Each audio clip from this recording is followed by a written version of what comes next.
Hello, എല്ലാവരും new year റെസൊല്യൂഷനൊക്കെ എടുത്തല്ലോ അല്ലേ? നിങ്ങളുടെ സ്ട്രോങ് ആയിട്ടുള്ള റെസൊല്യൂഷൻസൊക്കെ തന്നെ ലൈഫിൽ നല്ലൊരു റെവല്യൂഷൻ ഉണ്ടാക്കട്ടെ എന്ന് ഞാൻ ആശംസിക്കുന്നു. എപ്പോഴും മാറ്റമില്ലാത്ത ഒരു വിഭാഗമാണ് വീട്ടമ്മമാരല്ലേ.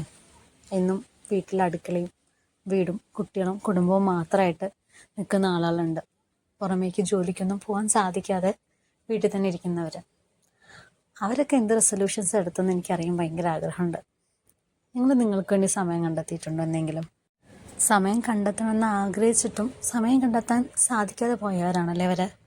ലൈഫിൽ എല്ലാവർക്കും വേണ്ടി അവൈലബിളായിട്ട് അവനവന് വേണ്ടി സമയം കണ്ടെത്താൻ സാധിക്കാത്ത ഒരു വിഭാഗം.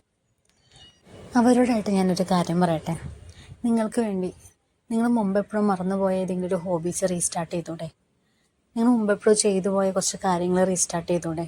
ചിലപ്പോൾ നിങ്ങൾക്ക് പെയിൻറ്റിങ് ഇഷ്ടമായിരിക്കാം, ഡാൻസ് ഇഷ്ടമായിരിക്കാം, പാട്ട് ഇഷ്ടമായിരിക്കാം. അങ്ങനെ നിങ്ങൾ എന്നോ മറന്നുപോയ നിങ്ങളുടെ പഴയ കഴിവുകളൊക്കെ ഒന്ന് പൊടിതട്ടി എടുത്തൂടെ? അതെന്തായാലും നിങ്ങളുടെ ജീവിതത്തിൽ ഒരുപാട് മാറ്റങ്ങൾ ഉണ്ടാക്കും. ഇന്ന് ഒരുവിധം ക്ലാസ്സുകളൊക്കെ തന്നെ ഓൺലൈനിൽ അവൈലബിൾ ആണ്. അപ്പോൾ പാട്ടായാലും ഡാൻസ് ആയാലും ചിത്രം വരയാണെങ്കിലും എല്ലാം തന്നെ അവൈലബിൾ ആണ്. ഇനി അതല്ല, ഒരു ജോലിയാണ് എനിക്ക് മുഖ്യം എന്ന് ചിന്തിക്കുകയാണെന്നുണ്ടെങ്കിൽ PSC പഠിക്കാനുള്ള കാര്യങ്ങളും ഇപ്പോൾ അവൈലബിൾ ആണ്. ഓൺലൈനായിട്ട് വളരെ ചുരുങ്ങിയ ചിലവിൽ പഠിക്കാൻ പറ്റുന്ന ഒരുപാട് ക്ലാസ്സുകളുണ്ട്. യൂട്യൂബിൻ്റെ സഹായം തേടാം. അപ്പോൾ അങ്ങനെ എന്തെങ്കിലുമൊക്കെ ഒരു കാര്യങ്ങളായിട്ട് അങ്ങ് എൻഗേജ് ചെയ്ത് പോയി കഴിഞ്ഞ് കഴിഞ്ഞാൽ ഒരു പരിധി വരെ നമുക്ക് വേണ്ടി അവൈലബിൾ ആയി കഴിഞ്ഞ് കഴിഞ്ഞാൽ നമ്മുടെ സന്തോഷം നമുക്ക് കുറച്ചെങ്കിലും വീണ്ടെടുക്കാനായിട്ട് സാധിക്കുന്നതാണ് എൻ്റെ ഒരു അഭിപ്രായം കേട്ടോ. അപ്പോൾ എന്തായാലും ഈ വർഷം അവസാനമാകുമ്പോഴത്തേക്കും എന്തെങ്കിലും ഒരു മാറ്റം ഇന്നത്തെ ഈ ഒരു ദിവസത്തിൽ നിന്ന് തീർച്ചയായിട്ടും നിങ്ങൾക്ക് ഉണ്ടാവും.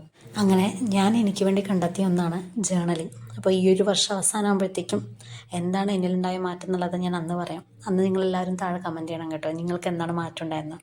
അപ്പോൾ മറ്റൊരു വീഡിയോ കാണാം.